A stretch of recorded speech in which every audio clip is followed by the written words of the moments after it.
Oi, pessoal. Bem-vindos novamente a Norton Broadcasting Studios, né? Minha casa.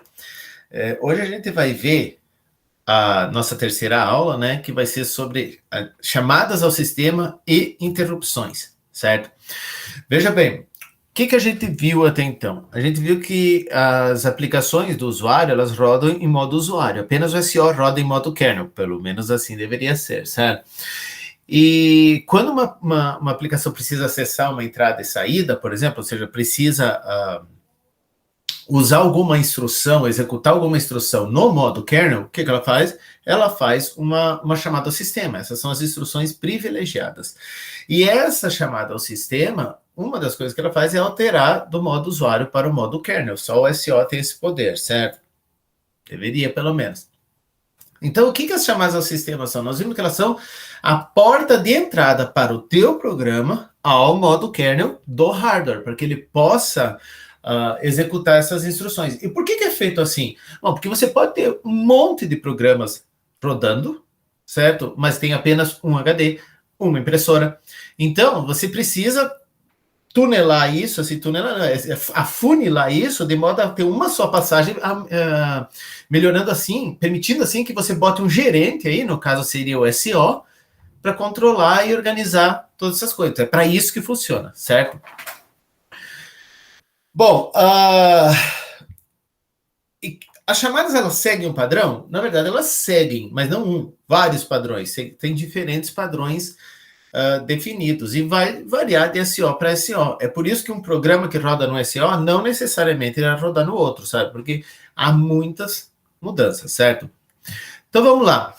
Tudo bem, nós vimos que o programa faz uma chamada ao sistema. E como ele faz isso? Hoje nós vamos nos aprofundar um pouco mais. Ele faz isso através de instruções especiais, que são as chamadas trap, instruções trap, que são as instruções justamente feitas, instruções postas no hardware para permitir a chamada ao sistema, certo? Para permitir que o teu programa acesse o modo kernel. Veja que não diretamente. Via de regra, você usa para entrada e saída, certo? O que essas instruções normalmente fazem? Elas transferem o controle para o sistema operacional. Elas são também chamadas de interrupção de software ou exceção.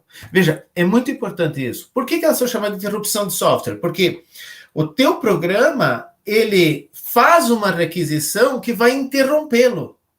Então, é uma requisição, é uma interrupção que o próprio software fez, certo? Por isso, nós já vamos chegar em interrupção de hardware, certo? Para diferenciar bem as duas. Então, a trap é uma interrupção de software. Mas isso, elas ocorrem única e exclusivamente porque o teu programa fez essa requisição? Não necessariamente.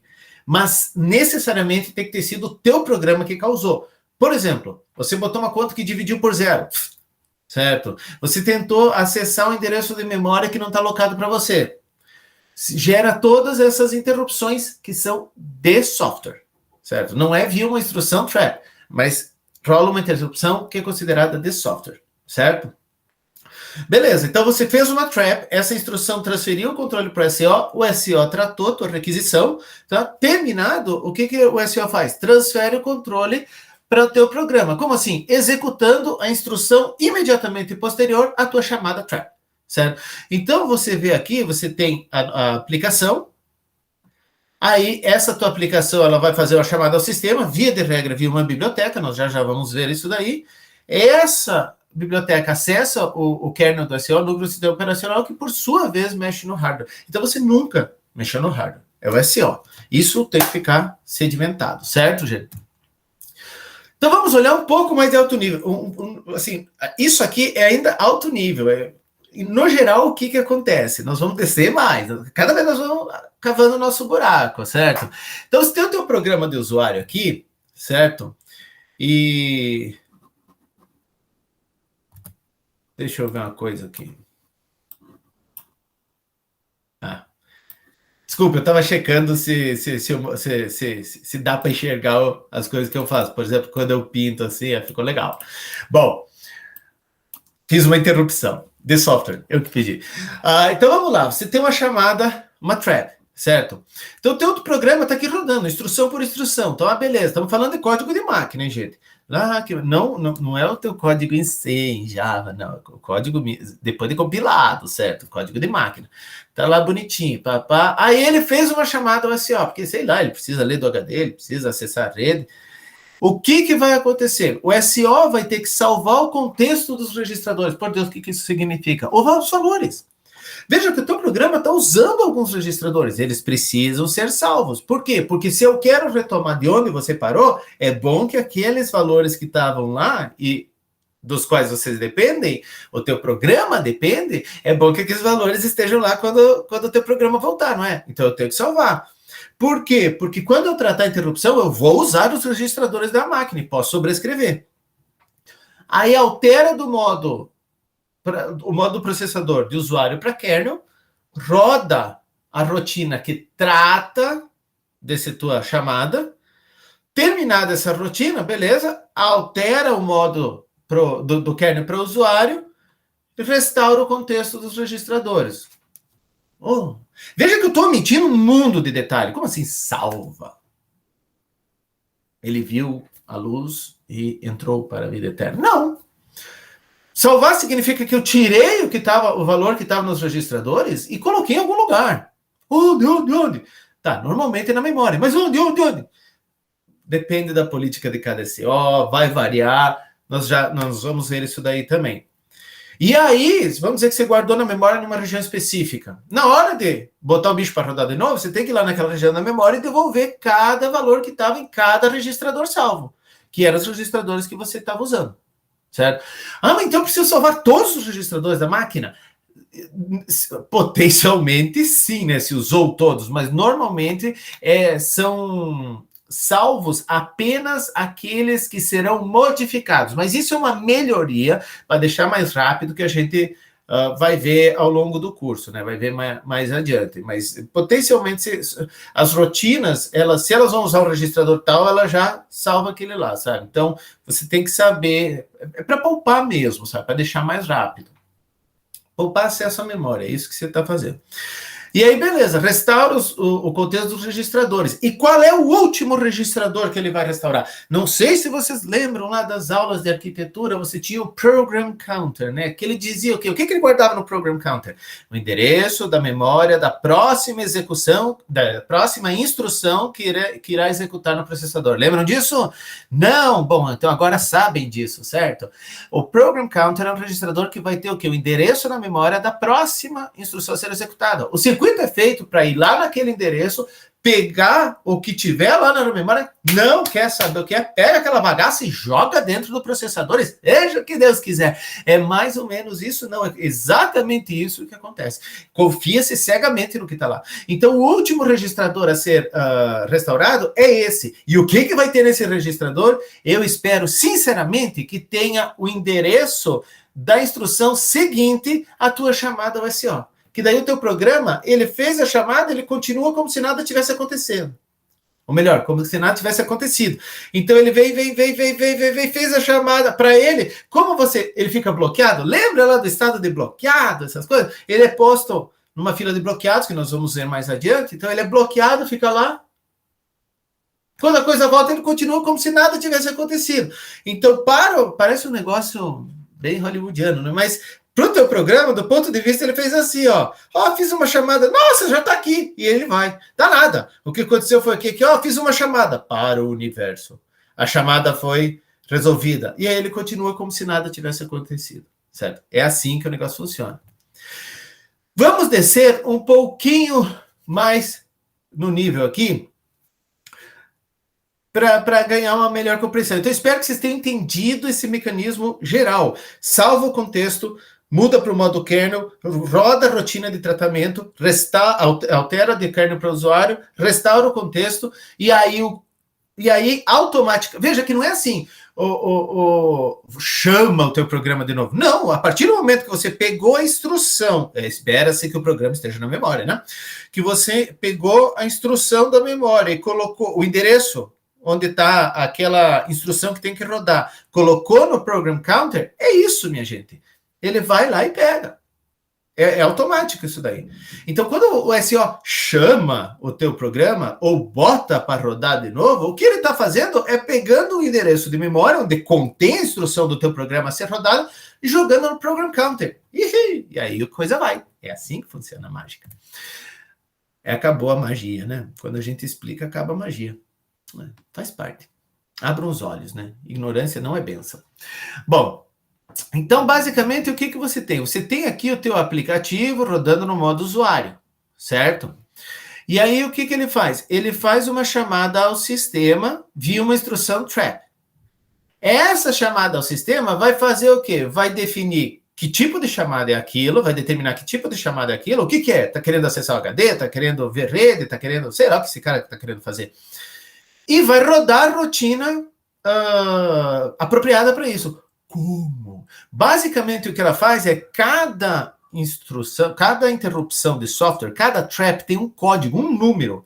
E aí você vai num arranjo aqui, minha gente, e a posição, o índice desse arranjo é o código da interrupção. Você faz isso para fazer um mapeamento direto. E o que tem nesse arranjo?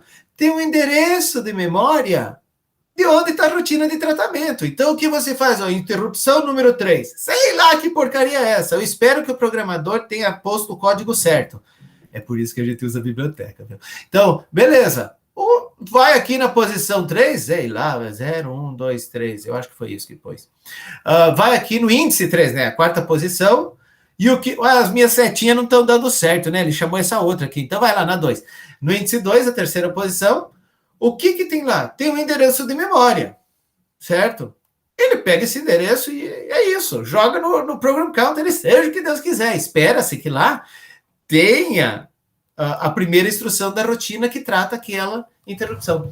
Por que espera-se? Bom, gente, nas condições normais, é óbvio que isso tudo estará certo e é óbvio que é feito para ser assim. Mas é um lugarzinho magnífico para você colocar uma coisinha, um teu softwarezinho que sacaneia com assim, olha, as vírus amam essa posição, que daí roda o vírus, daí ele chama rotina interrupção, olha que coisa legal. Aí ele roda toda vez que ocorre uma interrupção, massa, muito massa, né? Pois é, felizmente é um local batido e é óbvio que os antivírus buscam, mas para você ver o que o pessoal usa para sacanear vocês.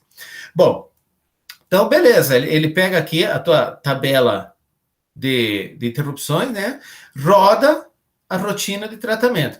Essa rotina, ela faz o que tem que fazer, sei lá o que se pediu, né? Acessar o HD, gravar alguma coisa, ler alguma coisa, faz o que tem que fazer.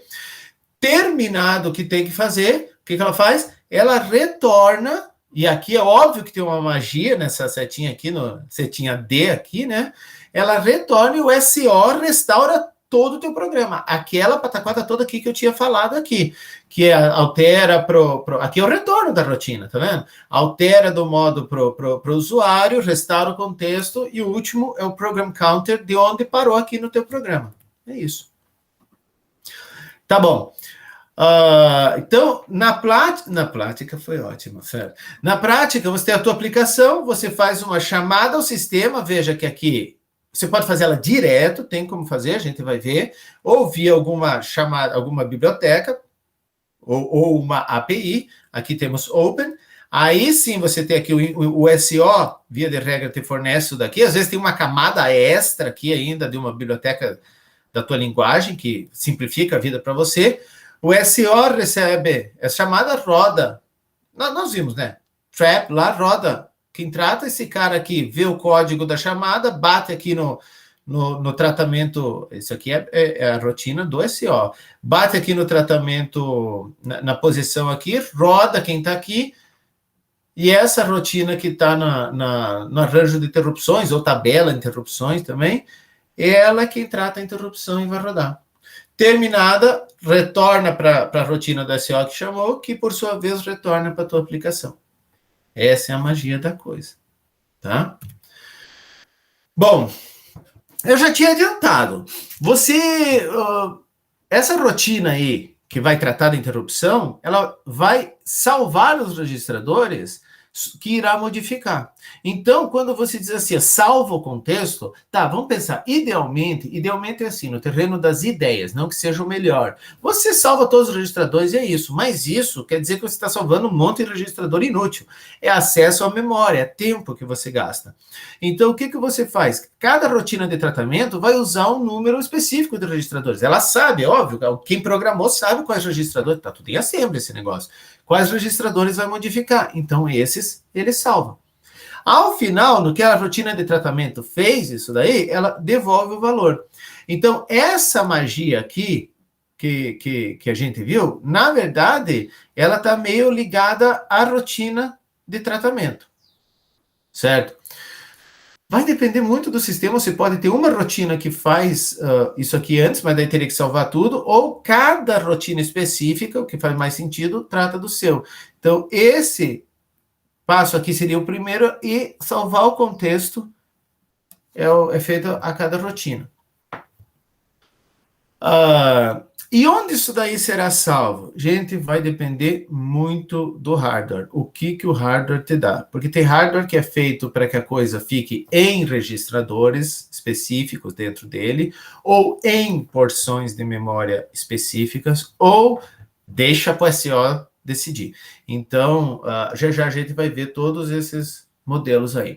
Então, um exemplo um pouco mais pé no chão aqui para ver o que aconteceu. O teu programa estava rodando e, de repente, ele fez essa chamada a read aqui em C, certo? Você lê de um descritor de arquivo N bytes, certo? E o que tiver esse descritor de arquivo vai dizer se é um arquivo específico do HD, se é o teclado, enfim, né? Então você lê vamos dizer que seja um arquivo específico do HD. Você lê desse descritor de arquivo N bytes, e esses N bytes você armazena na região da memória cujo endereço começa em buffer. Ou melhor, na região da memória que começa no endereço armazenado em buffer. Então, buffer é um ponteiro, ele é uma referência, ele contém um endereço de memória do quê? Do primeiro byte, onde esses N bytes deverão ser armazenados. O negócio é contíguo, certo? Então, nós vamos ver essa chamada aqui, para ler N bytes, vamos dizer que seja de um arquivo, e colocar nessa região de memória, certo? Como que a coisa funciona? A propósito, essa figurinha aqui vocês encontram no Tannenbaum. Aí eu fiz uns esquemas aqui que vocês vão ver. Isso vocês não encontram no Tannenbaum, ela é quebrada, certo? Então vamos lá, chamando o read. O que significa chamar o read? Para quem lembra de IP, quando você faz uma chamada a um método, a uma função, o que acontece? Ele empilha os parâmetros, certo? Não só isso, mas dentre outras coisas, código de retorno e tal, mas dentre outras coisas, os parâmetros. Então, vamos simplificar a nossa vida. A pilha também, ela está de cabeça para baixo na memória, né? Nós sabemos disso. Então, não é que ela vai subindo conforme o endereço, mas ela começa em cima e vai descendo nos endereços. Mas vamos, para simplificar a nossa vida, botar ela como uma pilha que respeita a gravidade, certo? Então, primeiro você coloca na pilha os parâmetros. Então, os N bytes, o endereço lá do buffer, da região da memória onde armazenar, e o descritor de arquivo. Beleza, esses são os parâmetros. Aí você faz uma chamada a read. Read está numa biblioteca. Certo? No caso, read aí eu acho que já é da própria API, mas pode ser uma biblioteca que dá uma carinha melhor. Então, beleza, vem aqui. Chamei o read da biblioteca. Ótimo. O que o read faz? A propósito, como que eu chamo? Eu pego lá o endereço dela na memória e jogo no program counter. É assim que eu chamo as coisas no hardware, certo? Aí eu começo a executar read, certo? O que o read faz? Ela coloca o número da chamada ao SO em um registrador específico. Qual? Gente, vai depender da sua arquitetura. Por isso que você precisa ler o bendito do manual se for fazer esse tipo de coisa, certo? Então, beleza. Ele coloca o número da chamada ao SO em um registrador específico. E daí, o que ele faz? Ele executa uma instrução trap. É a instrução específica. Já a gente vai ver um exemplinho mais pé no chão aqui. Essa trap, ela vai passar do modo usuário para kernel e executar um endereço, determinado endereço de memória do kernel. E nesse endereço, espera, você tem a rotina de tratamento disso tudo, certo? O SO, a partir daqui, está rodando. É o kernel do SO que está rodando. Ele tem o controle, certo? Aí, o que o kernel faz? Esse aqui é a parte do dispatcher, né, que vai fazer o despacho das interrupções. Então, o que ele vai fazer? Ele olha os parâmetros do teu read, certo?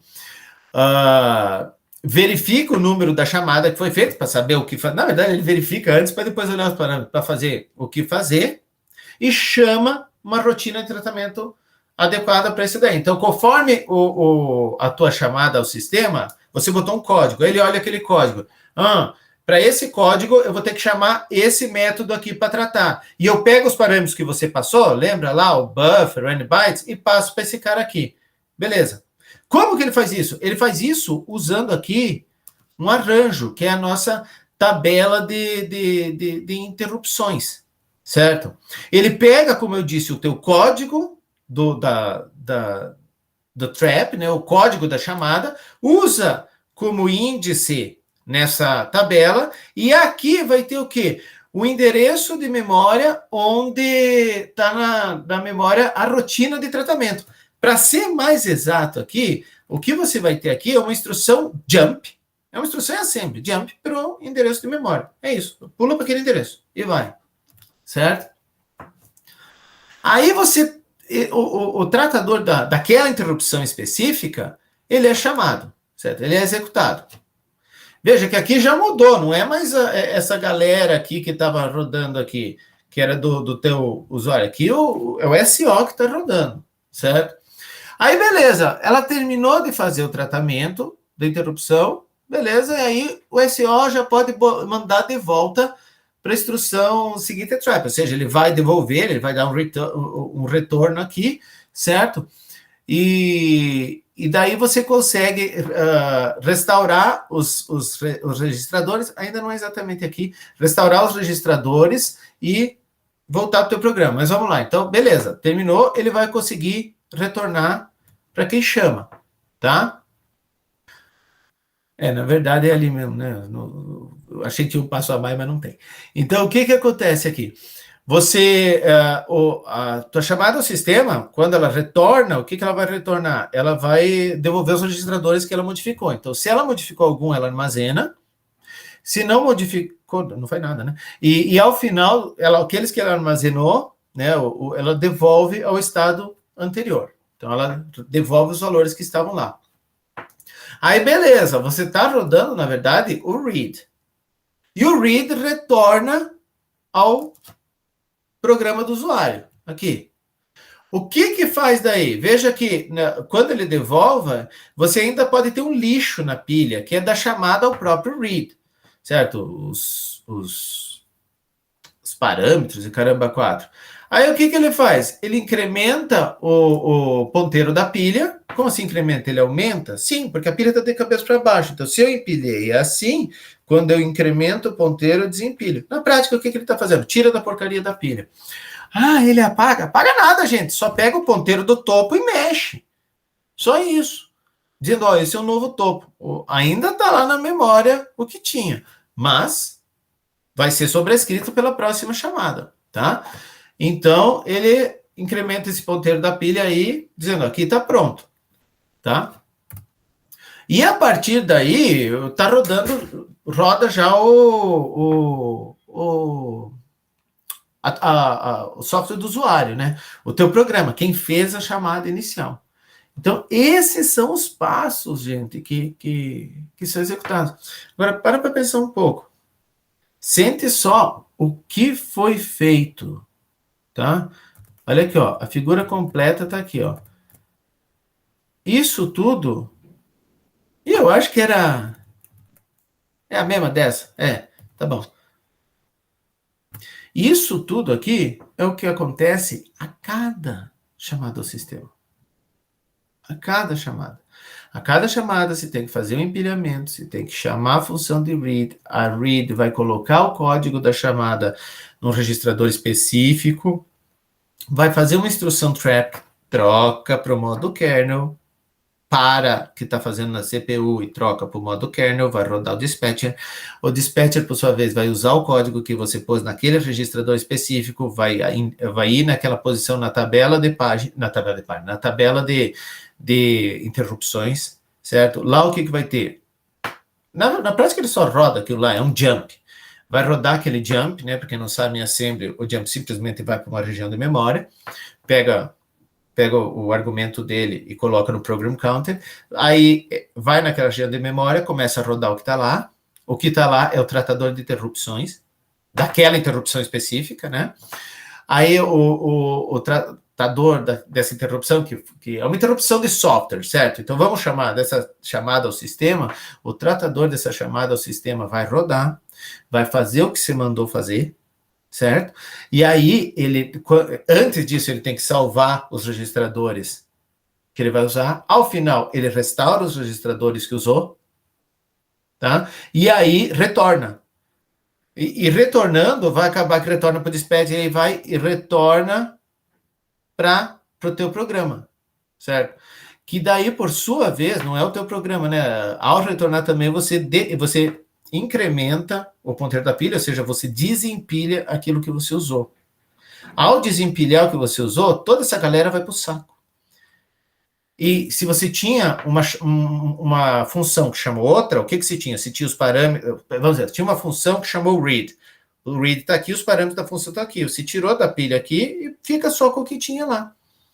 Pega a próxima instrução, a chamada read, joga no program counter e teu programa passa a rodar como se nada tivesse acontecido. Ele acabou de terminar com o read.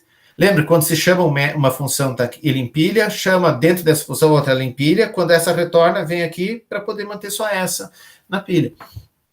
É assim que a coisa funciona, são todos esses passos. Aí vem um problema, minha gente. Para que eu estou usando essas chamadas aos sistemas? Ao sistema. Eu estou usando porque eu preciso ler os dados no arquivo. Faz parte da vida, né? Você precisa. Eu estou usando para escrever na tela toda vez que uma coisa acontece. Lembra que eu falei para vocês, nada mais contraprodutivo do que aquela maldita barra de progresso? Que você tem que fazer um cálculo e ainda fazer uma chamada ao sistema. Para quê? Para quê? Para mostrar na tela. Tudo isso acontece nesse momento. Tudo isso acontece. É lento, gente. É muito lento. Eu faço uma vez. Tudo bem, beleza. Eu coloquei num laço que repete 1 milhão de vezes. Pois é, né? Então, por isso que ela é pesadona.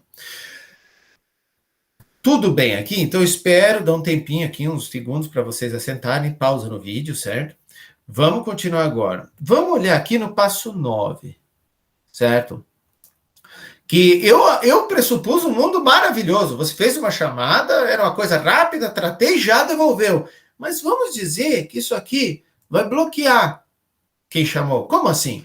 Acessar o HD, gente, o processador é da ordem de nanosegundo, o HD é milli. Mas o meu é SSD. Não, vamos pegar o HD, certo? É milissegundos. É 1 milhão de vezes mais lento. Dá para rodar muita coisa enquanto essa espera. Por mais que não seja nada para gente, mas dá para rodar muita coisa no computador. Então, você não vai ficar esperando e matando a CPU por esse tempo. Mas pode ser bem pior. Você pode estar tentando ler do teclado. Depende do usuário. A coisa vai levar horas. Nisso, tua máquina não vai fazer nada. Nada. Quando eu digo nada, absolutamente nada. Não. Certo? Não. Então, nesse caso aí, o que é? Você tem partes do SO que eu não mostrei aqui. Então, quando ele vai ter que bloquear, aí vai ter que ter uma chamada ao escalonador, que vai botar o carinha na fila de bloqueados, e vai escolher um outro sujeito disponível, e vai rodar aqueles outros caras. Aí, quando ficar pronto, como que eu sei? Vamos dizer que seja do HD. O HD dá um sinal, e isso gera uma interrupção, isso é uma interrupção, certo? Só que é uma interrupção de hardware, não é um trap, tá vendo? Trap é interrupção de software.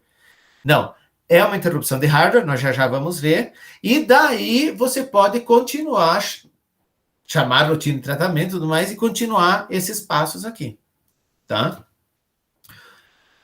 Então vamos aqui invocação aqui eu vou direta, ou seja, em assembly, gente. Só um exemplo aqui, write e exit, isso pro Linux, tá? Então nós estamos vendo aqui o Linux para x86, ainda, para a família processador x86.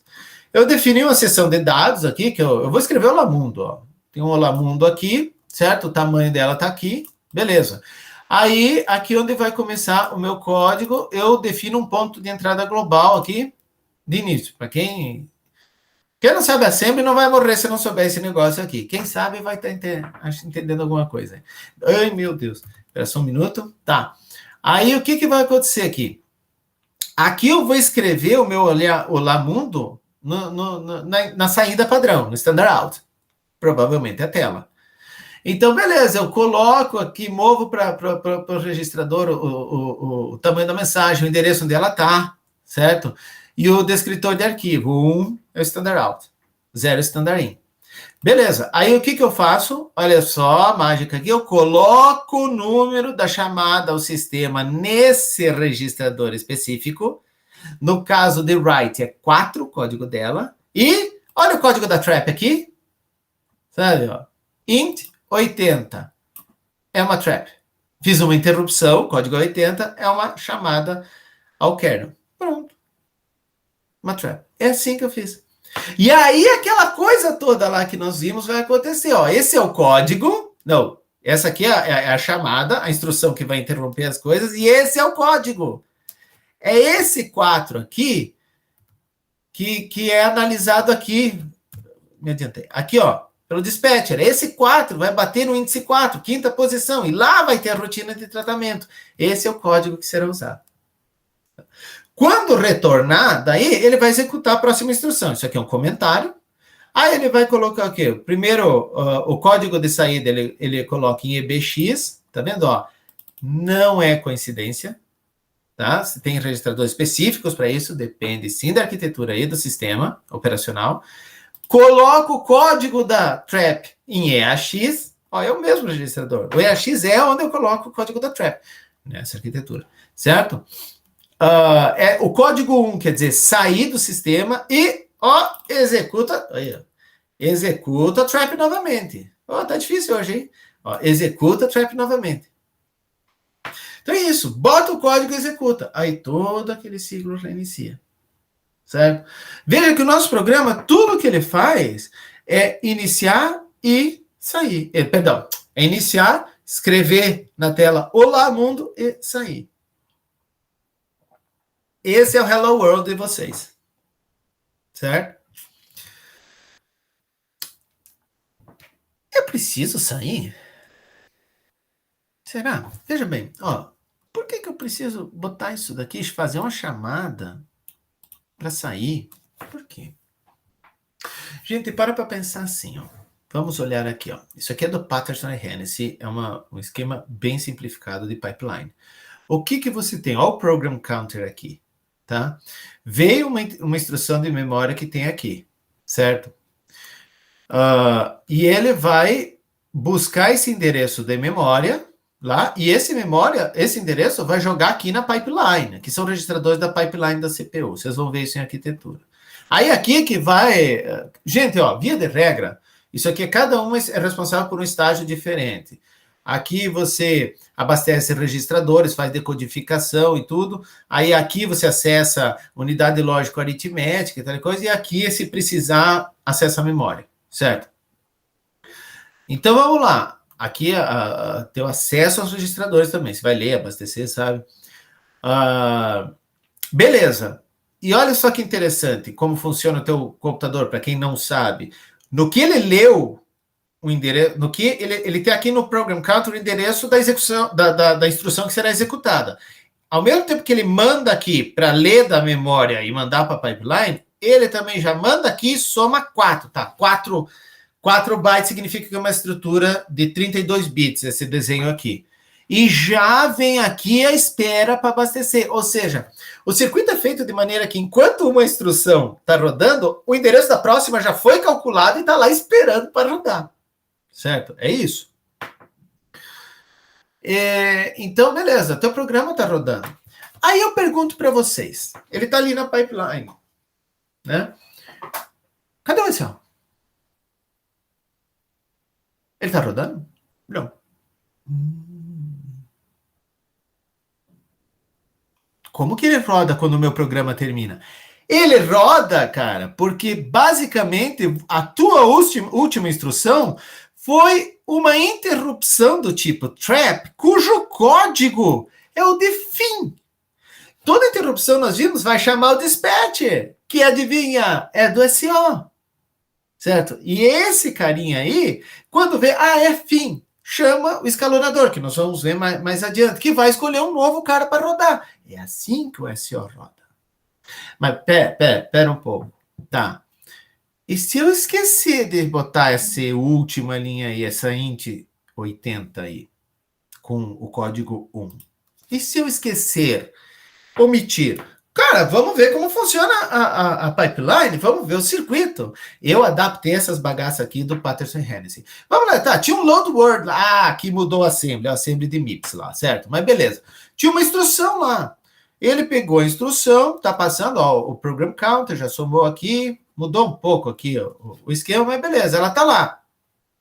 A última instrução do teu programa, você esqueceu de dar o exe, né? A última instrução foi rodada, ela deu um novo ciclo de clock, ela passa para o próximo estágio da pipeline, e a instrução seguinte, lembra, a mágica está aqui, ó. Ele rodou a última instrução, ele já soma 4 ao endereço dessa instrução e prepara para rodar em seguida, gente. Numa arquitetura 32 bits, 64 ele vai somar 8, mas não importa. Já prepara para rodar. Então, enquanto ele tá, a tua última instrução está aqui, ele já está buscando a instrução seguinte, certo? Para rodar. Mas se o programa tinha acabado, que instrução é essa que está lá?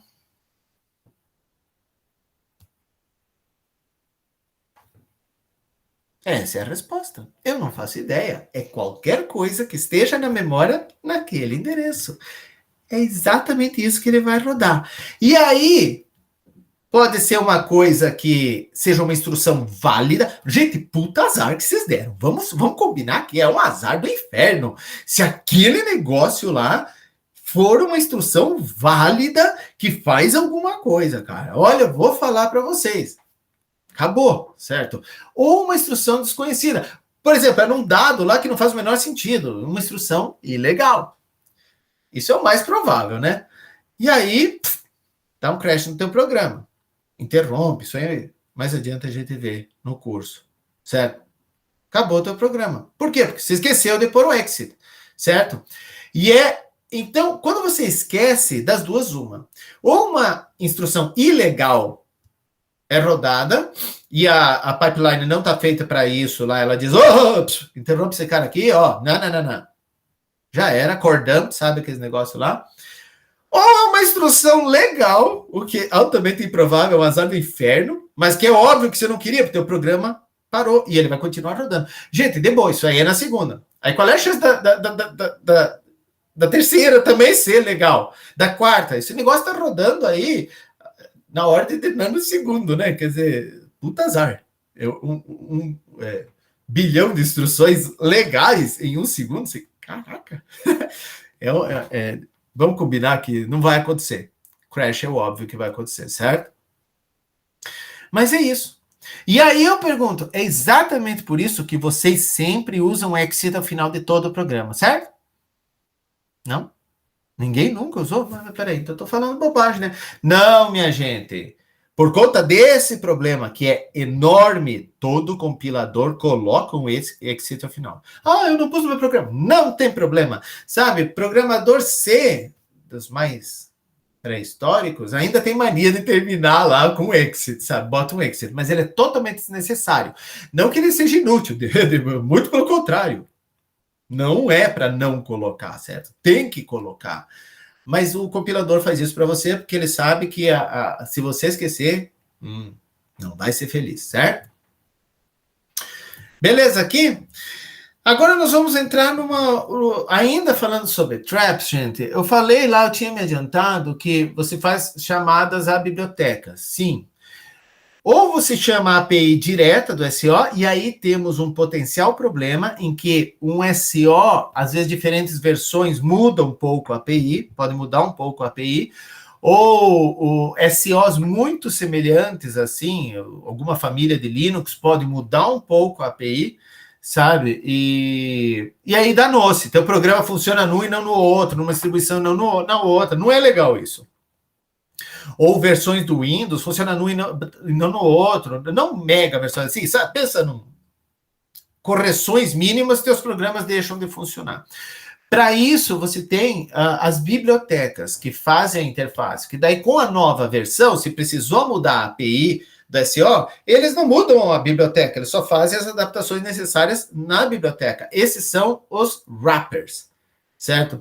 No caso do Windows, ele desacopla completamente a chamada do sistema, ele faz uma coisa completamente que deixa você mais livre, certo? Essa é uma interface de programação, não deixa de ser uma API também, só que de mais alto nível, fornecida pelo SO. E geralmente está em linguagem de alto nível. Então, as aplicações, elas não usam a API direta. Aqui tem uma coisa que eu tenho que explicar. Normalmente, as aplicações utilizam uma API, mas, para quem não sabe, Application Program Interface, né? Eles não usam a API direta do SO, eles usam uma API para a API do SO, justamente para evitar isso. Essas são os wrappers. Não wrapper de yo, bro, é wrapper, certo? Os embrulhadores, também não de enroladores, certo? Então, você tem a tua aplicação do usuário, ela chama um read lá, que é um wrapper que está na API, que por sua vez mapeia para o read, tem um read na API direta, que é uma chamada que vem do Unix, mas daí mapeia do read para Linux, para o AIX e para o Solaris, certo? Então, nessa brincadeira aqui, o teu read, o teu sistema chama read, o teu programa chama read, que se dane. Aí, quando eu compilo para Linux, ele usa a API e o mapeamento vai ser para o read do Linux. Aqui vai ser para o read do AIX e assim por diante. Certo? É assim que eu permito poder compilar, pelo menos, em várias plataformas. Tá? Então, por que motivo eu uso uma API em vez da chamada diretamente? Bom, primeiro, é portabilidade, gente. Eu consigo escrever um código que basta recompilar. Certo? Segundo, a chamada ao sistema pode ser realmente complexa. Então, a API, via de regra, dá uma simplificada legal aí, para deixar mais fácil de você ler. Às vezes, só de trocar o nome já ajuda, certo? E a chamada ao sistema crua, ela é crua, certo? Ela não tem otimização, ela é geral. Então, não necessariamente tem otimizações que poderiam ser feitas ou que foram descobertas mais tarde. Isso aí acontece. A pessoa inventa, puxa vida, mas se eu fizesse aqui, otimizava. Vou mudar o kernel? Não, muda a porcaria da biblioteca. Ela faz essa otimização e manda bonitinho para o kernel. Sabe? Ah, beleza. E que APIs nós temos aqui hoje? As mais usadas, por exemplo, a Win32 para Windows, né? Na época do 32, né?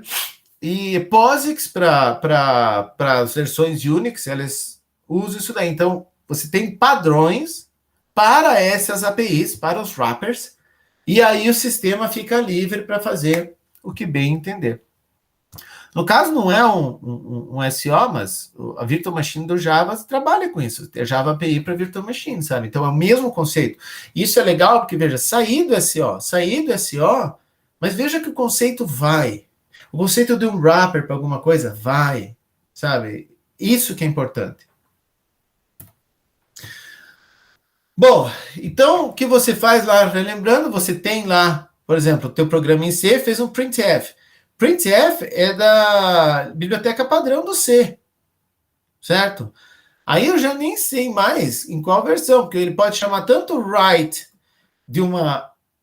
que também é um wrapper, sabe? Ele é o wrapper do wrapper, certo? Também é um wrapper para o write sistema, que é a chamada ao sistema. Ou se pode chamar diretamente, fazer diretamente a chamada ao sistema. Você, como programador, está pouco se lixando. Você quer isso aqui. E olha que coisa legal. Quem já brincou com o write, gente, sabe que é meio do mal. O printf não, ele te permite botar toda uma formatação aqui, incluir coisas para adicionar, tipo um valor, sabe? Muito mais poderoso. Então aqui ele faz um tratamento muito melhor, para que você ia ter que fazer todo um tratamento de string na memória para daí mandar para o write. Aqui não, o printf você já manda aqui nos parâmetros e ele se vira legal nisso. Então, essa é uma das grandes vantagens. Beleza? Assim, uma coisa importante, ó, terminou o main, você tem o exit sendo chamado, certo? Ele coloca, o compilador coloca. Bom, falamos bastante agora de traps, né? Vamos entrar em interrupções. A trap, nós vimos, é uma interrupção de software, ou seja, ela é causada pelo software, quer ele tenha feito voluntariamente, como uma chamada, nós vimos isso, a int 80, quer ele tenha feito sem querer, uma divisão por zero. O que é importante ela é interrupção de software, então, para que ela ocorra, o software tem que estar rodando. Faz sentido, não faz? Beleza. Só que aí eu tenho uma outra questão para vocês, gente. Veja, o software está rodando, mas nós vimos também que o sistema operacional, ele dá fatias de tempo para um software rodar, e depois que essa fatia terminou, ele interrompe. Como que ele faz isso se ele não está rodando? Isso ocorre via uma interrupção de hardware. Hardware é externo ao processo, a gente diz externo ao processador. Por quê? Porque no processador está rodando o software, certo? Então ele é externo a esse software, não foi o software que causou voluntariamente ou não, essa interrupção. Ela veio de um evento externo. É um sinal elétrico no teu hardware. E quem que faz? Dispositivos de entrada e saída. E o clock. Clock é um dispositivo meio maluco. Ele não tem uma classificação muito legal. Mas, enfim. O clock é, no caso, o ponto que faz com que o SO consiga escolher um novo processo. Quando você diz dou uma fatia de tempo a um processo, o que eu faço é botar um valor no registrador do clock e ele vai decrementando, ele vai reduzindo esse valor. Bateu em zero, gera interrupção. Simples assim. E ao interromper, lembra aquele negócio? Age quase da mesma forma que um trap. O SO vai para o dispatcher, é do clock, tá aqui, essa rotina de tratamento. O SO acaba rodando. E aí o SO escolhe se mantém aquele cara para rodar ou se escolhe outro para rodar. Mas espera aí, então, quer dizer que de tempos em tempos eu interrompo a CPU? Sim. Mas isso não pisa no freio, a execução? Pisa. Mas então por que eu faço isso? Para permitir, pelo menos a ilusão, de que mais de um programa está rodando ao mesmo tempo. Porque do contrário, ia ser um programa até o fim para daí ir para o outro. Vira batch. Certo? É isso que você quer? Por isso que batch, ele é, via de regra, mais rápido. Mas pro usuário miserável que ficou lá no meio ou no fim, é uma lentidão sem tamanho. E quando você precisa de interação rápida, por exemplo, você está escutando várias coisas, é uma tristeza, sabe? Então, é o preço. Bom, o tratamento, nós vimos, é feito da mesma forma que em Trap, gente. Ele é feito pelo SO. Exceto que, o que acontece? Aqui não foi o programa que fez, o programa está rodando, não foi ele que fez uma chamada ao SO. Rolou uma interrupção externa. Vem um sinal no circuito que diz, para esse zero ela aqui. E já roda o SO. Veja que são os mesmos passos. O SO salva o conteúdo dos registradores, falou na pilha de controle, isso é um dos locais só, calma.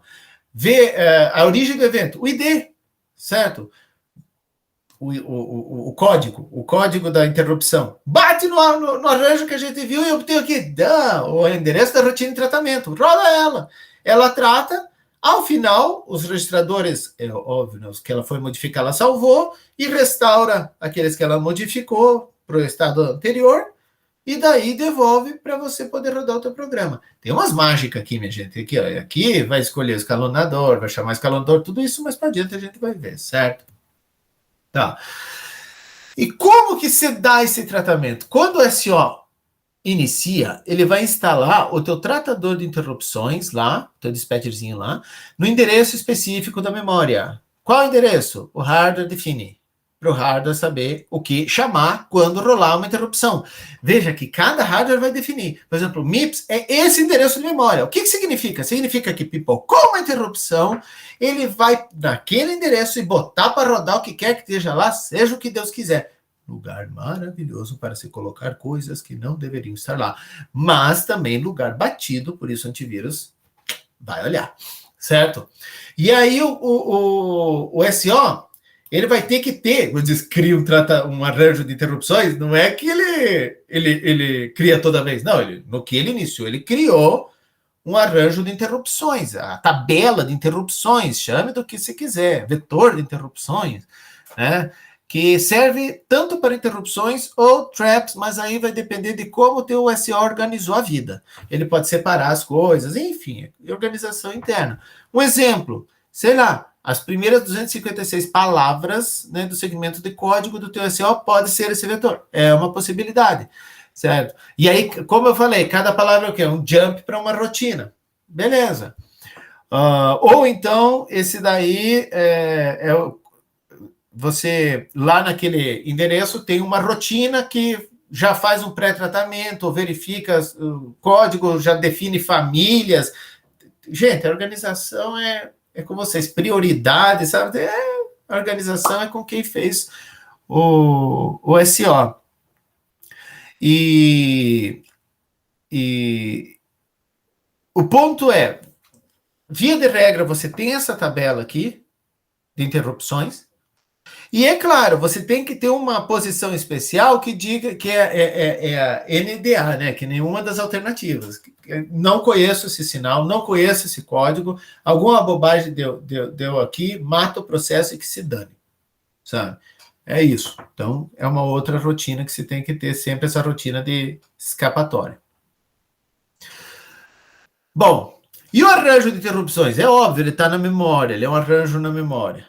Certo? E em via de regra, nós vimos está perto da parte mais baixa, lá no início do SO, certo? E você pode, aí vem de política do SO, pode ser um arranjo para tudo, ou você pode separar. É que, cara, interrupções que definem o hardware, então os códigos não necessariamente você consegue agrupar, mas o que você pode fazer é ter um arranjo específico para cada classe de dispositivos com uma tabela, ou seja, uma tabela específica para cada classe, e aí você pode, no teu dispatcher mesmo, já identificar a classe e acessar a tabela específica, enfim, vai variar de arquitetura, não, né? De SO para SO, é uma decisão de projeto. E você vai usar, como nós vimos, isso daí para gerenciar as interrupções dos teus programas, certo? Você vai ter lá o endereço. O gerenciamento real da execução dos processos é feita por esse mecanismo aqui, certo? De interrupções, mais uma coisa que nós vamos ver que é o bloco de controle de processo. Esses dois juntos é o que controla a execução de cada processo, certo? Então é assim que o teu SO, mesmo não rodando, consegue tirar um programa, ou impedi-lo de rodar. Não que ele consiga impedi-lo no meio do intervalo, não tem como, a menos que venha, sei lá, pipoque uma interrupção do HD, da rede, o que quer que seja. Mas, pelo menos ao fim do intervalo de tempo que foi dado ao programa, eu sei que o SO vai rodar. É assim que a coisa funciona. Então, aqui, fazendo um overview, você tem aqui, interrupções são externas ao processador, certo? E elas são geradas por dispositivos, normalmente, que obviamente precisam que o SO tome uma decisão em cima do que eles fizeram. E elas podem ou não estar relacionadas com o processo que está rodando. Como assim? Pensa assim, alguém fez uma requisição do HD. Lembra que o HD é lento? Esse cara vai ser bloqueado. Outro foi posto para rodar no lugar. Quando pipoca a interrupção do HD, os dados não necessariamente, os dados não são desse cara, se referem à requisição desse aqui que fez. Ele pediu para ler do HD, certo? Aí, quando pipoca uma interrupção, o SO tem uma decisão a tomar. Ok, os dados desse cara que está bloqueado chegaram. O que eu faço? Não, mas esse aqui já está rodando. Deixa ele rodar, deixa ele ser feliz. Deixa ele terminar a fatia de tempo dele. Beleza. É claro que ele encurtou agora, né? Mas o SO pode muito bem restaurar o resto da fatia de tempo. Deixa ele terminar a fatia de tempo dele. Tá, beleza. Ou então eu posso, não, esse cara aqui é prioridade máxima, vai explodir o mundo. Então, tira esse cara, põe na memória, pega esse cara e bota a rodar, porque agora os dados dele chegaram do HD, eu coloquei na memória. Aí esse cara aqui consegue rodar. Sabe? É uma decisão. Então, isso aqui é uma interrupção, ela é externa. Ela não necessariamente está ligada a quem está rodando e não depende de quem está rodando, certo? Trap não. Externa não necessariamente é externa à tua máquina, é externa ao processador. O clock está dentro da máquina, mas não está no processador. As traps não, elas são internas do processador. O que isso significa? Que elas foram causadas por alguém que está rodando, por um programa que está rodando, seja ele do SO ou não. Agora, fica estranho o SO fazendo trap para si mesmo, né? Aí não seria um trap. Não é tão estranho ele dividir por zero, sabe? Então, porque ela ocorre voluntariamente via uma chamada ou involuntariamente via uma bobagem qualquer, certo? O ponto é, interrupção externa ao processador. Quem causa não necessariamente está relacionado a quem está rodando. Trap, interno ao processador. Quem causa, quer queira ou não, é quem está rodando. É isso. Beleza, gente? Essa é a distinção.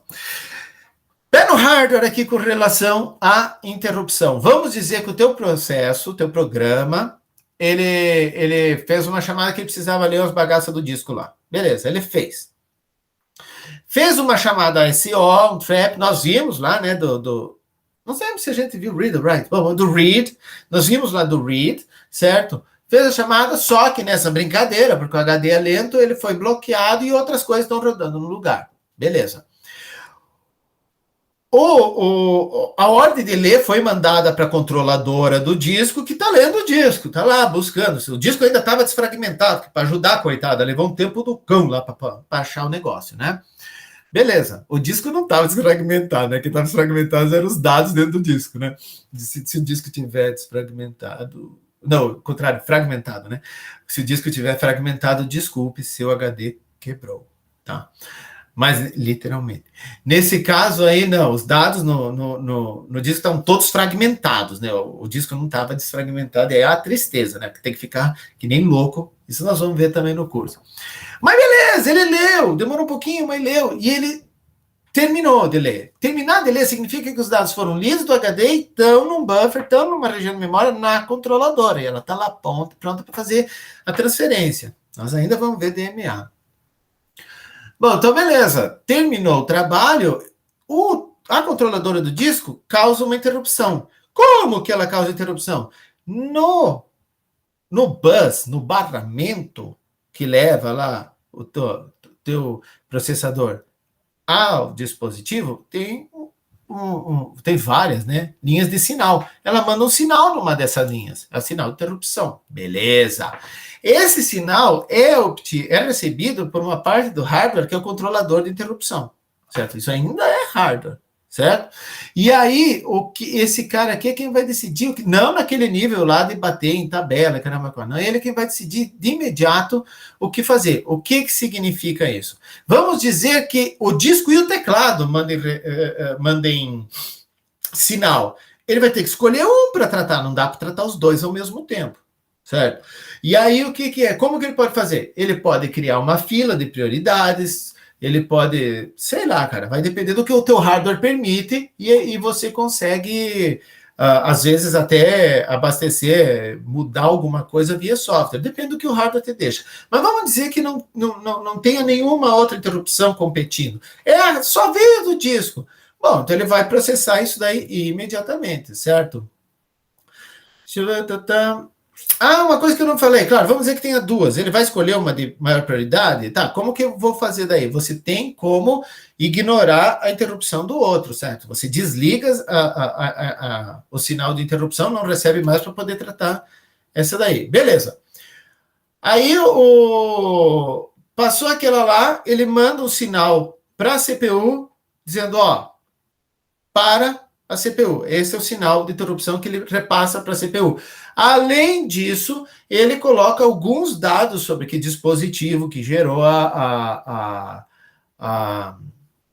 interrupção, sabe? Mais alguma coisa que precise. Tem as linhas de dados do barramento para isso, certo? Tem linhas de endereço e tudo. Então, vamos combinar que tem um monte de coisa que dá para mandar. Então, vai depender de qual é qual. Então, ele abastece o barramento e manda para o processador, certo? Esse sinal é hardware, minha gente. A CPU para a bagaça. Ela para. E aí, esse número das linhas que vê esse número de interrupção, ele é que vai ser usado na tabela de interrupções, no vetor de interrupções, no arranjo de interrupções. Certo? Opa, quer dizer que a CPU já... Não, ela para pelo sinal de interrupção, certo? Esses dados vão parar, esses dados que estão chegando aí do controlador de interrupção vão parar em algum registrador aqui, ela bota para rodar o dispatcher, que olha naquele registrador, esse é o dispositivo, esse é o código, sei lá o que mais que veio, o endereço, caramba, 4, certo? E aí ele está rodando o dispatcher, aí ele vai pegar esse código, vai bater na tabela de interrupções, lá vai rodar o que tem lá, que é um jump para o endereço de memória da rotina, tudo aquilo que a gente viu. Certo? É aí que vai acontecer. Mas tem um ponto também. Isso aqui eu já falei lá, né? Sim, uma coisa importante. Nesse ponto aqui é onde acabou a diferença entre trap e interrupção, que é quando você chamou o dispatcher. A partir daí, tudo é igual. O tratamento é igual entre trap e interrupção. Então, veja que a diferença real entre trap e interrupção em termos bem baixo nível é que na trap, ou ocorreu dentro do processador o sinal, uma divisão por zero, sei lá, ou o cara botou uma instrução para rodar que é uma interrupção, uma int 0, a int 80, por exemplo. Não, na verdade não, é a int 80, essa é a trap. Ou botou a int 80, então uma chamada ao sistema operacional. É isso.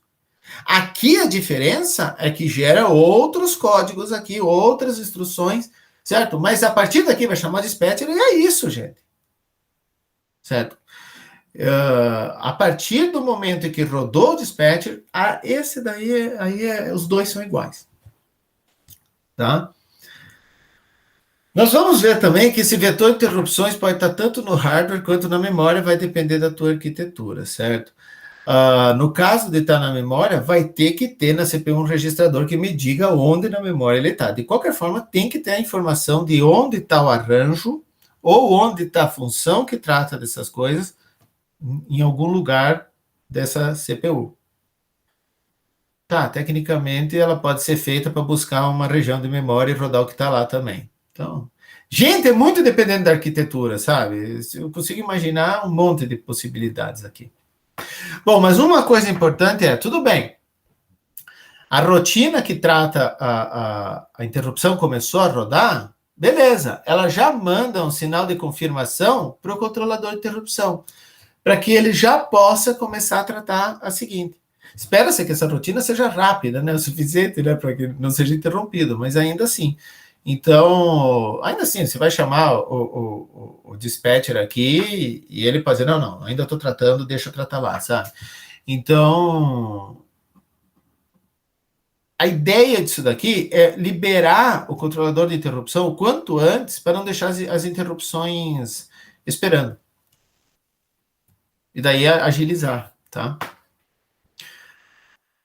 Outra coisa também se você tem várias concorrendo, várias interrupções tentando ser tratadas, tem o que se chama de condição de corrida. Isso aí a gente vai ver, certo? E não é que esse sistema evita, mas reduz a chance de condição de corrida, que você vai despachando o quanto antes.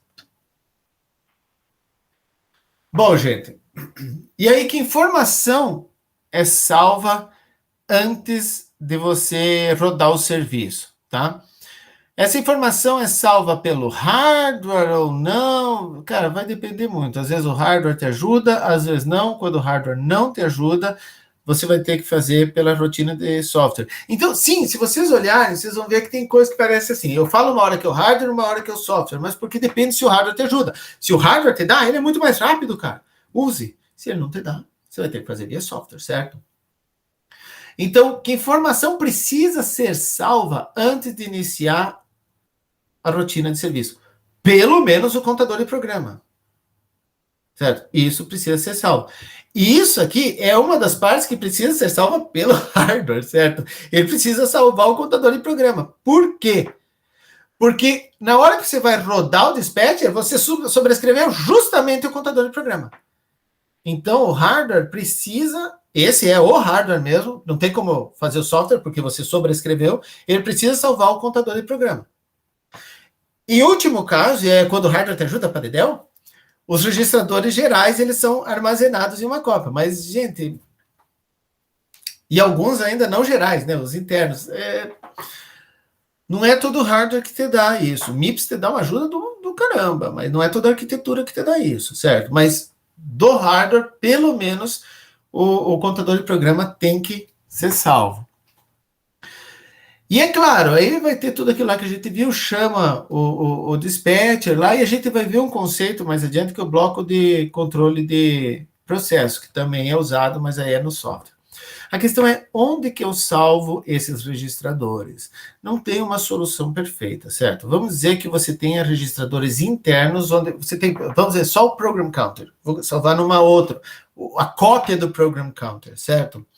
Tudo bem, só que eu não consigo mandar essa confirmação aqui, ó, dizendo manda outra, tá? Sem ter tirado daí, porque se vier outra, eu salvo e sobrescrevo aquele lá. Então, vou ter o quê? A cópia da cópia? A cópia da cópia da cópia? Quando que isso aí vai terminar? Certo? Então, não posso deixar que se sobrescreva. Então, eu não posso enviar aquela confirmação até que toda a informação aí que eu salvei tenha sido usada ou colocada em outro lugar. Então, gasto tempo. Uma outra possibilidade, não, o program counter que está faltando não é do programa do usuário, então eu coloco lá na pilha do programa. A gente está aqui o processo, porque a gente não chegou nesse conceito ainda. Processo é um programa que está rodando. É um programa em memória, melhor dizendo. Certo, não que está na CPU. Então, é o código e mais uma pataquada de coisa. Isso nós vamos ver mais adiante. Tá, coloco lá. Certo, isso é legal. Só que pode ser que o programa não esteja mais na memória. Como assim? Nós vamos ver conceito de paginação, sabe? Que se a memória estiver cheia e precisar rodar outra, ele vai derrubar para o disco partes desse programa. Pode ser que aquele endereço de memória não esteja. E eu vou ter que trazer ele para a memória de novo? Mas isso é via outra interrupção. Percebe que eu já estou criando uma interrupção para poder tratar da minha interrupção? Mas peraí, se eu criar uma outra interrupção, onde é que eu vou salvar o contador de programa que eu estou tendo que salvar por causa da interrupção? É meio do mal. Então, mas não só isso, mesmo que esteja na memória, o programa você pode dar sorte, e por Murphy vai dar esse azar justamente quando você menos puder que ele ocorra, de estar na última palavra possível da página. Ele estoura o limite e faz com que o quê? Você tem que derrubar isso para o disco e trazer outra. Parabéns! Então, agora o conteúdo das coisas está preso em 2 páginas, certo? E temos o mesmo problema que para trazer precisamos tratar a interrupção e nós não podemos tratar a interrupção porque o bendito do program counter ainda não foi salvo. Tá? Então, tem esses problemas. Então, tudo bem. Usa a pilha do kernel. Opa, maior chance do ponteiro ser legal. Gente, essa é uma das principais razões porque você não tira da RAM o kernel. Não é a única, mas é uma das. Certo? Você deixa as coisas do kernel em RAM. Mas ocupa muita RAM. Sim, mas está lá. É um lugar que você pode confiar. Certo? A não ser que tua RAM esteja estragando, mas enfim, aí é outro problema. Tá? Qual que é o problema de usar a pilha do kernel? É que, toda hora você vai ter que ficar chaveando, trocando o contexto, certo? Para poder rodar o kernel para tomar alguma decisão. E aí, ao ficar chaveando, você pode mudar cache. Nós vamos ver TLB, Translation Look Aside Buffer, certo? E vai tomar tempo. Funciona? Funciona, mas deixa um pouco mais lento. Na prática, você não tem uma solução maravilhosa. Todas têm um preço. MIPS, arquitetura, que inclusive é capaz de terem no micro-ondas de vocês, define assim, ó, velho, é nessa região de memória e que eu vou guardar as coisas, e a região de memória está nesse registrador, acabou aí. Sabe? Então é só não sobrescrever na próxima aí. Acabou. Bom, uma coisa interessante é que, tudo bem, a cada ciclo do clock, ou seja, cada passo que dá na pipeline, esse sinal está lá. E ele é verificado. Então, a cada passo da pipeline, a cada ciclo de clock, cada vez que a instrução anda um passinho a mais. Ah, gente, uma coisa que talvez não tenha ficado claro é que uma instrução só completa depois que ela sai da pipeline. Aqui é cada pedaço. Então, veja, aqui ela é o FET, né? Ela traz da memória, certo? Aqui ela é decodificada, registradores são abastecidos. Aqui, se precisar usar soma, caramba 4 já é usado. Aqui, se precisar acessar, ela só termina mesmo quando sair daqui. E a cada ciclo de clock, tua instrução vai dando um passinho aqui. Ela é fragmentada nesse sentido, né? Partes, é feita por partes. No que ela entra aqui, a seguinte está aqui. Aí essa que estava aqui, quando passa aqui, a seguinte vem aqui, uma nova entra. E assim vai indo. Você sempre mantém ocupado mais de uma no processador por causa desse detalhe aqui. E então isso dá uma acelerada legal, certo? Deixa eu ver onde é que eu estava aqui. Tá, então a cada passo desse, a cada sinal do clock, o que a CPU vai fazer? Verifica se tem o sinal de interrupção. O sinal de interrupção para tudo, tá? Vai parar o programa e aí vai depender da arquitetura, por exemplo, vai numa região específica, roda o que está lá cegamente, que salva contexto. No caso de uma interrupção, o hardware vai ter que salvar o program counter, né? Aí como que ele... Então, gente, aqui, vamos aqui, tá. A CPU, hardware, vai suspender a execução do programa e salvar o program counter. Certo? É isso, vai depender do hardware de onde botar. Aí vai pegar e vai no endereço de memória, jogar no program counter o que tiver lá. Essa é a rotina de tratamento fornecida pelo SO. E aí ela vai para diante lá e fazer todo o trabalho que a gente viu. Então aqui já assume essa parte aqui, a partir daqui, assume o teu SO. Ao final, recarrega o contexto e beleza. Tá? Restaura todos os registradores que usou. E aí vai depender também da arquitetura, pode ser que aqui você tenha que o teu software pegar de onde ele guardou o último program counter e restaurar, ou o hardware mesmo vai fazer. Vai depender de se ajuda ou não. Tudo bem, gente? Eu sei que é um pouco árido aqui, principalmente porque não tem uma solução. Cada hardware tem uma alternativa e cada SO resolve de um jeito, do modo que o hardware permite. Então, é assim que a coisa vai. Bom, e como tratamos de múltiplas interrupções?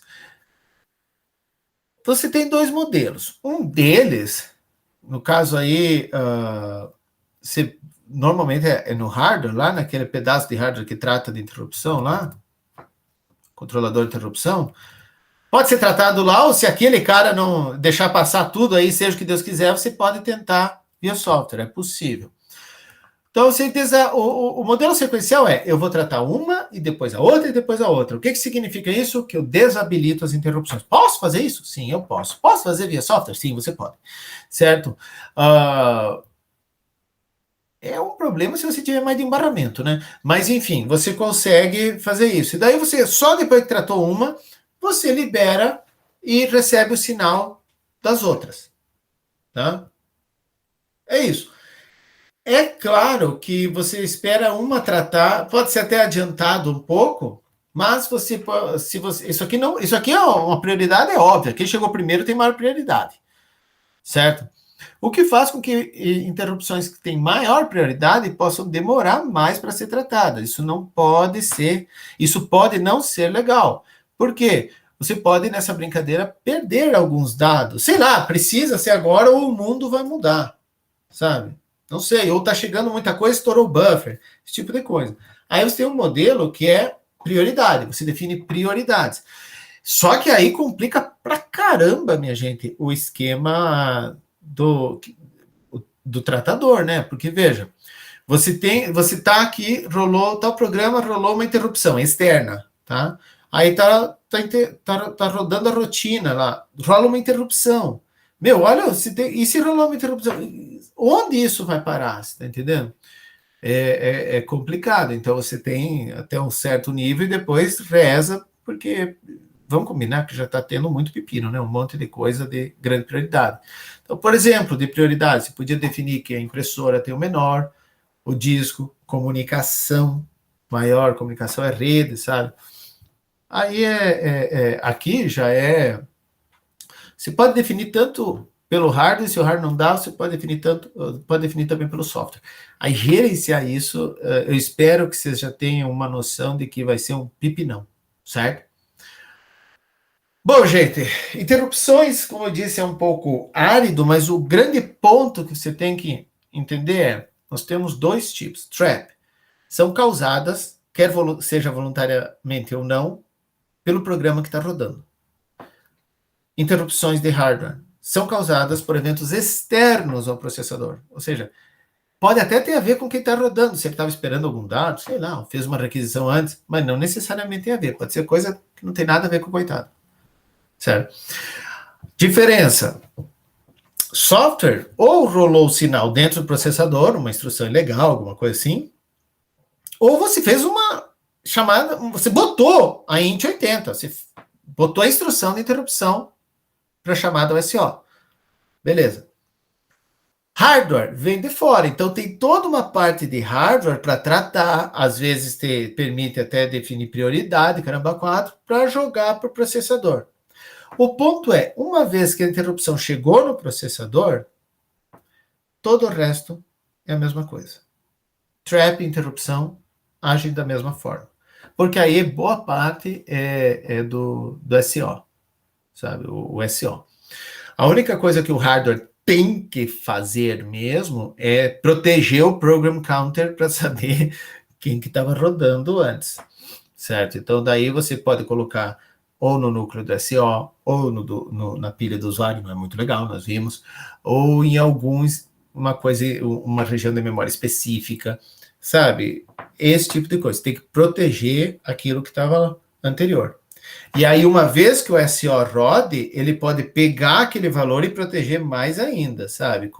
Porque aquele lá, pensa assim, se você tem um esquema de cascata, começa a ficar bem complicado, porque você só tem uma região que você vai pôr aquele cara lá, vamos dizer, um registrador extra. Tá, rolou uma interrupção, daqui eu mandei para cá. E a próxima interrupção? Daqui eu mando para cá. Mas e o cara que estava aqui? Perdeu. Não é o que eu queria. Então, rolê daqui, manda para cá. Primeira coisa que o dispatch vai ter que fazer, cara, tira esse nego daqui, põe aqui nessa região da memória, que aí é um arranjo. Aí se rolar mais de um, eu vou, ou uma pilha, ou uma fila, sei lá como você vai organizar, eu vou enfileirando a bagaça, sabe? Aí é uma das coisas que o dispatch tem que fazer. Depende do que o hardware faz para te ajudar. É isso. Certo, gente? Eu espero que não tenha ficado muito complicado. Quem quiser, eu usei bastante referência do livro que é bastante usado para arquitetura, né? A parte de hardware, né? Não teve o que fazer. Quem quiser umas coisas a mais, tem uns apontamentos aqui, certo? Então é isso, gente. Por hoje é só, que foi longo. Até a próxima, pessoal. Assim que eu parar a minha gravação. Falou.